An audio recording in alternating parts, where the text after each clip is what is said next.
ദൈവത്തിന്റെ അതിപരിശുദ്ധമായ നാമം വാഴ്ത്തപ്പെടുമാറാകട്ടെ. എൻ്റെ എല്ലാ പ്രിയ സഹോദരങ്ങളും സന്തോഷത്തോടും സമാധാനത്തോടും കൂടി ആയിരിക്കുന്നുവെന്ന് ഞാൻ ദൈവത്തിൽ വിശ്വസിക്കുന്നു. നിങ്ങളായിരിക്കുന്ന ഇടങ്ങളിലൊക്കെ ദൈവകൃപയോടും ദൈവിക സമാധാനത്തോടും ദൈവം നിങ്ങളെ കാക്കുമാറാകട്ടെ എന്ന് ആത്മാർത്ഥമായി പ്രാർത്ഥിച്ചുകൊണ്ട് എല്ലാ ദിവസവും ധ്യാനിക്കുന്ന പോലെ ഒരു തിരുവചനത്തിലേക്ക് നമുക്ക് നേരിട്ട് പ്രവേശിക്കാം. ഈ മാസം തുടർമാനമായി നാം കേട്ടുകൊണ്ടിരിക്കുന്നത് വാഗ്ദത്ത നിവൃത്തീകരണത്തിന്റെ സന്ദേശങ്ങളാണ്.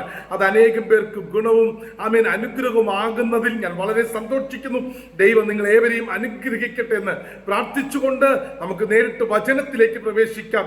യെശയ്യാ പ്രവാചകന്റെ പുസ്തകം 41-ാം അധ്യായം അതിന്റെ 10-ാം വാക്യം വായിക്കുന്നത് ശ്രദ്ധയോടെ കേൾപ്പി. നീ ഭയപ്പെടേണ്ട, ഞാൻ നിന്നോട് കൂടെയുണ്ട്. ഭ്രമിച്ചു നോക്കേണ്ട, ഞാൻ നിന്റെ ദൈവമാകുന്നു. ഞാൻ നിന്നെ ശക്തീകരിക്കും, ഞാൻ നിന്നെ സഹായിക്കും. ഞാൻ എൻ്റെ നീതിയുള്ള വലം കൈകൊണ്ട് ഞാൻ നിന്നെ താങ്ങും.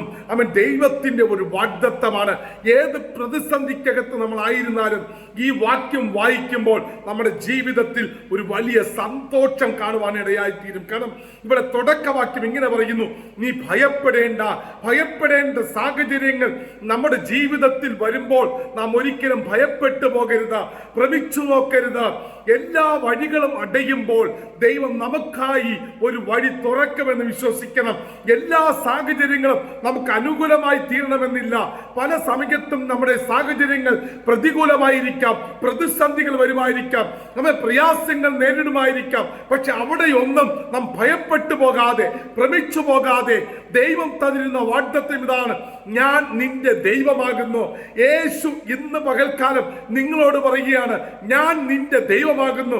പ്രതിസന്ധികൾ നമ്മുടെ ജീവിതത്തിൽ തിരമാല പോലെ അടിച്ചുയർന്നാലും ആഞ്ഞടിച്ചാലും അതിലൊന്നും തകർന്നു പോകാതെ, വീണു പോകാതെ, അതിനകത്ത് ഉടഞ്ഞു പോകാതെ ദൈവത്തിലും ദൈവവചനത്തിലും ശ്രദ്ധ കേന്ദ്രീകരിക്കുന്ന ഒരു ദൈവവൈതലിനെ ശക്തീകരിക്കുവാൻ, സഹായിക്കുവാൻ, താങ്ങുവാൻ ദൈവത്തിന്റെ കരം എപ്പോഴും ഉണ്ടായിരിക്കും. ഇവിടെ ഇതാ വളരെ വ്യക്തമായി പ്രവചന പുസ്തകത്തിനകത്ത് ഒരു വാഗ്ദത്ത സന്ദേശം കൊടുക്കുകയാണ്. അവൻ ഭയപ്പെടേണ്ട, ഞാൻ നിന്റെ ദൈവമാകുന്നു. ഭ്രമിച്ചു നോക്കേണ്ട, ഞാൻ നിന്നെ രക്ഷിപ്പാൻ ശക്തനായ ദൈവമാകുന്നു. എന്നിട്ട് വളരെ വ്യക്തമായി പറയുന്നു, ഞാൻ നിന്നെ ശക്തീകരിക്കും. ഇവിടെ ഇതാ ഫിലിപ്പിയ 4:19 വാക്യത്തിൽ ഇങ്ങനെ പറയുന്നു, ഞാമേ എന്നെ ശക്തനാക്കുന്നവൻ മുഖാന്തരം ഞാൻ സകലത്തിനും മതിയായവനാകുന്നു. അവൻ നമ്മുടെ ശക്തി ചോർന്നു പോകുന്ന ഇടത്താണ് ദൈവത്തിന്റെ ശക്തി വെളിപ്പെടുന്നത്. ഇന്ന് പകൽക്കാലം എന്നെ കേൾക്കുന്ന ആരെങ്കിലും അവൻ ശക്തിയില്ലാതെ എല്ലാം തകർന്നു, എന്റെ ജീവിതത്തിൽ ഇനി ഓരോ സ്റ്റെപ്പ് പോലും മുന്നോട്ട് വയ്ക്കാൻ കഴിയത്തില്ല എന്ന് പറഞ്ഞ് വിലപിക്കുന്ന ആരെങ്കിലും എന്നെ കേൾക്കുന്നുണ്ടെങ്കിൽ യേശുവിന്റെ നാമത്തിൽ ഞാൻ പറയുന്നു, നിന്റെ ജീവിതത്തിലെ സകല പ്രതീക്ഷയും അറ്റുപോയെടുത്ത ദൈവത്തിന് ചിലത് പ്രവർത്തിക്കാനുള്ളത്.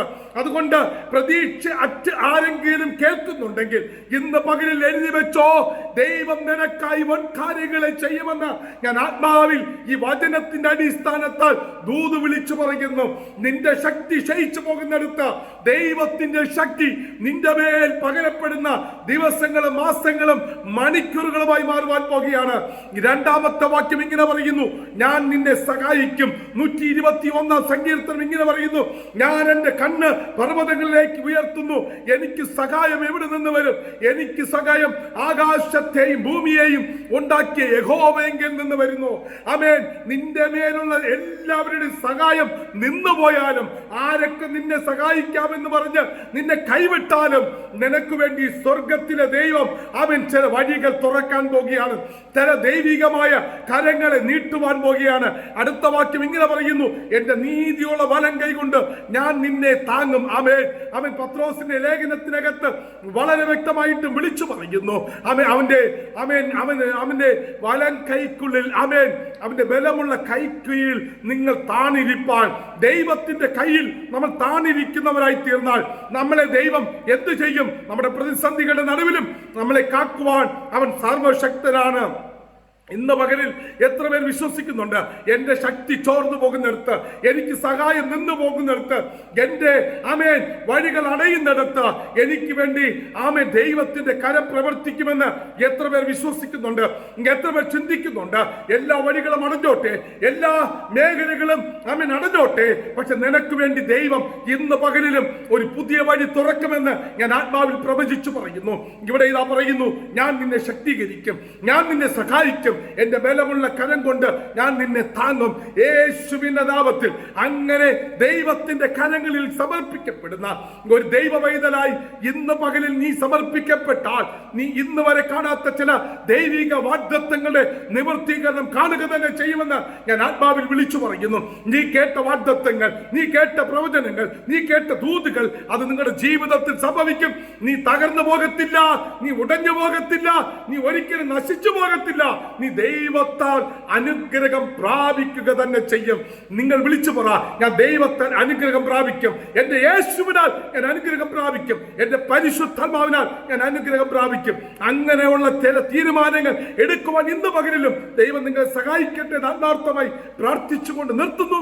May God bless you. Jesus loves you. God be with you.